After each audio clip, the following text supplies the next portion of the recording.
Primeiramente, eu gostaria de agradecer o grupo da Ana Paula aí por convidar e me dar essa oportunidade de apresentar o trabalho que a gente já vem desenvolvendo aqui durante um certo tempo. Então, eu vou falar para vocês um pouquinho sobre as mudanças do uso da terra e os seus impactos no processo de desertificação na região nordeste do Brasil. Eu acho assim, uma coisa que, como eu sou bióloga e trabalhar com modelagem para mim é uma coisa muito complicada, né? Eu venho sofrendo já há alguns aninhos, né? Então, assim, para facilitar, né, para quem vai começar assim, eu acho para organizar as ideias, é muito importante primeiramente, antes de qualquer coisa, identificar o problema na cabeça da gente, né? Então, isso para qualquer coisa, não só para desertificação.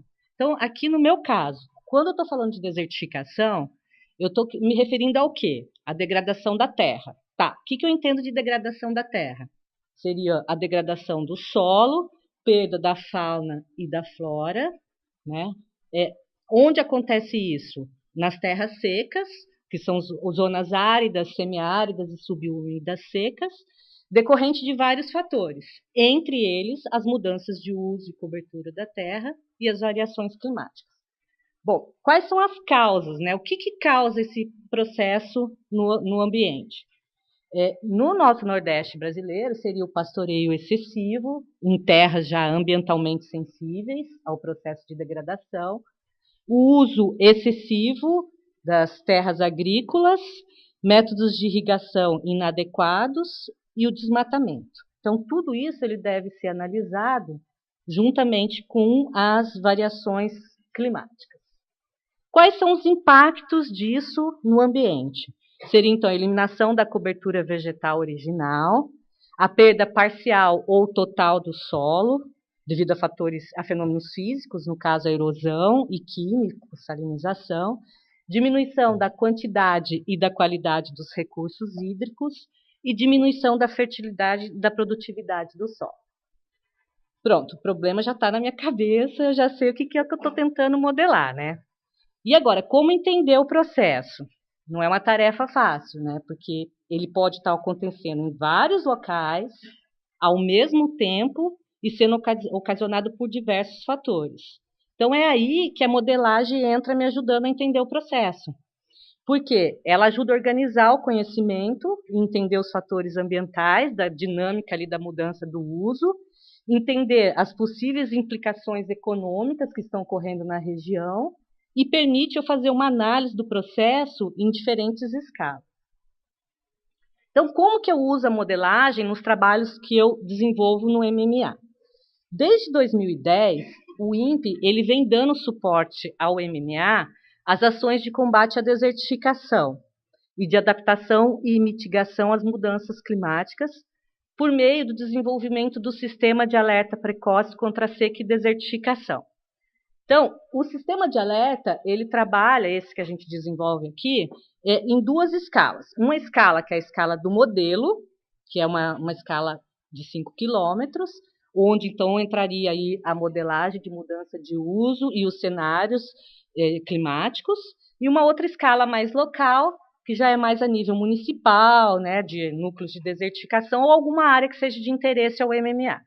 Então, uma das finalidades do SAP é promover subsídios para o desenvolvimento de estratégias apropriadas para minimizar o processo de degradação na região nordeste do nosso país, né? Então, basicamente, o sistema ele é uma integração de vários indicadores, né, ambientais. No caso, uma premissa que a gente utiliza para a seleção desses indicadores, né, uma vez que são muitos, é de que eles estejam presentes em toda a região nordeste do país, então essa é uma das premissas que a gente utiliza, e esses indicadores, então, eles são inseridos na ferramenta para gerar mapas de degradação e vulnerabilidade. A degradação seriam mapas de detecção de mudança que a gente elabora, de suscetibilidade à desertificação, e tem toda aquela outra parte que é mais social, que é da vulnerabilidade, que são mapas de pobreza hídrica que a gente gera para determinar locais com maior escassez hídrica e vulnerabilidade da população à degradação. Onde, então, que a modelagem está me ajudando aqui a desenvolver esse sistema? Ela entra num dos nossos índices, que é o de qualidade de manejo, né? Que está aqui em vermelhinho, então ela estaria entrando aqui. para gerar o quê? Mapas de suscetibilidade à desertificação, que é naquela escala que eu falei para vocês de 5 quilômetros. Tá? Então, o modelo que eu estou utilizando para desenvolver esses cenários é o LookMe. No caso, o nome que eu dei para o meu modelo é o LookMe Neb, que ele está apoiado sobre a plataforma de programação do TRMA e organiza as suas componentes em função do potencial, alocação e demanda. A resolução que eu tenho de saída é de 25 quilômetros, então meu espaço celular é de 5 por 5 quilômetros, né? E eu gerei, então, nessa primeira etapa do projeto, cenários até 2040. Cenários baseados em quê? Na projeção da população. Por que eu escolhi projeção de população? O nosso semiárido brasileiro é o mais populoso do mundo. Bom, então eu vou inserir essas projeções, né? Atualmente, mais de 23 milhões e meio de pessoas vivem ali nessa região. E o índice de aridez. A seca está aí, desde uma seca brava, aí desde 2010. Então, vamos colocar o índice de aridez, né? Que vem do ETA. Os cenários de projeção eu peguei do IBGE, né? Isso tem lá já até 2030, só deu uma extrapolada até 2040. E o índice de aridez são as saídas do modelo regional ETA. O modelo que eu utilizei, que eu assumi, é o A1B. Então, é um modelo, um cenário intermediário entre o A2 e o B2. Então, de 90 até 2000, a concentração de carbono ali gira em torno de 350, 370. Aí, depois de 2000, já chega até 720, no final do século 21, né? Permanecendo nesse valor. Então, foi esse cenário que eu utilizei do ETA. Então, nós pensamos, a princípio, em 2 cenários, um pessimista e um otimista. O pessimista, a agricultura e a pecuária são as atividades em expansão na região. Nesse cenário, a vegetação sofre uma diminuição aí de 22%, chegando a um remanescente de 6% no final do período analisado, no caso 2040.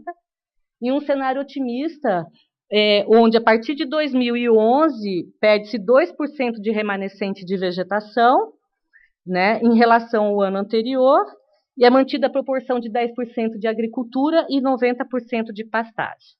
Logicamente, esses cenários não saíram da minha cabeça, né? Foi feito todo um levantamento na região para ver o que estava acontecendo ali, né, para poder pensar nesses cenários. Por exemplo, pelo censo lá agropecuário do IBGE, a região vem sofrendo um aumento aí de áreas de lavoura, aproximadamente 30%, redução de áreas de pastagem natural e aumento de áreas de pastagem plantada.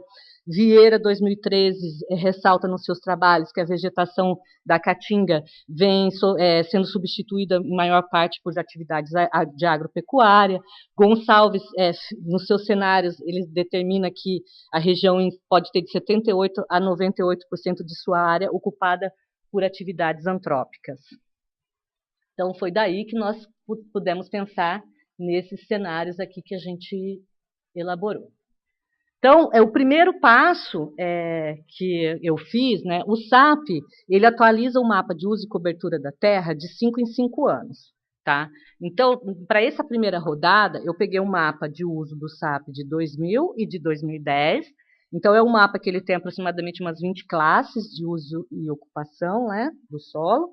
Só que eu poderia rodar um modelo para cada uma dessas classes, mas aí isso torna lá na frente a minha análise do resultado do modelo muito complexa. Então, o que a gente fez? Agrupou tudo que era classe de vegetação em uma única classe, que eu chamei de VGN.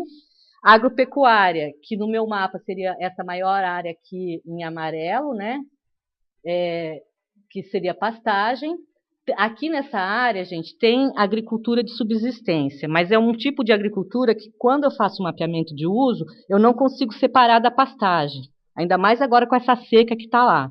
Então, mas a maior parte dessa área aqui, da classe amarela, é pastagem, então por isso que eu incluí ela como sendo pastagem. A agricultura, que é essa vermelhinha, seria o agrobusiness da região, né? Então é aquela agricultura de grande porte que tem na região, mecanizada, e o restante das outras classes eu agrupei tudo numa classe chamada outros.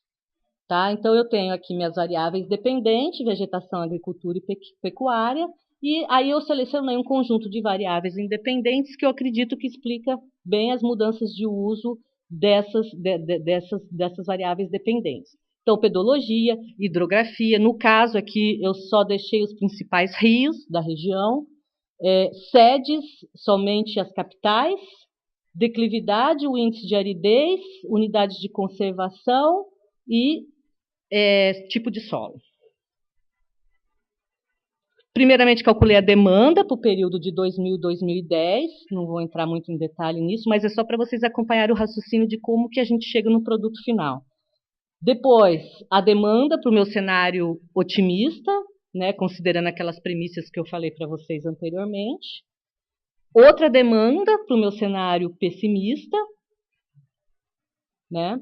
Foi feita uma análise de correlação um pouco antes dessa análise espacial para ver aquelas variáveis que estavam mais altamente correlacionadas. Então, tudo que estava mais que 50% eu eliminei do meu conjunto de variáveis, né?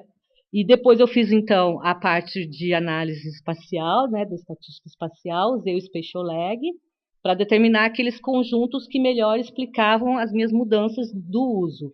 No caso, a população, o índice de aridez úmido, rodovia, declividade, umidade, unidade de conservação integral, solo de alta vulnerabilidade, o índice de aridez do semiárido, foi o que melhor explicou a minha mudança para vegetação e assim por diante. Depois foi feito para agricultura e depois para pastagem.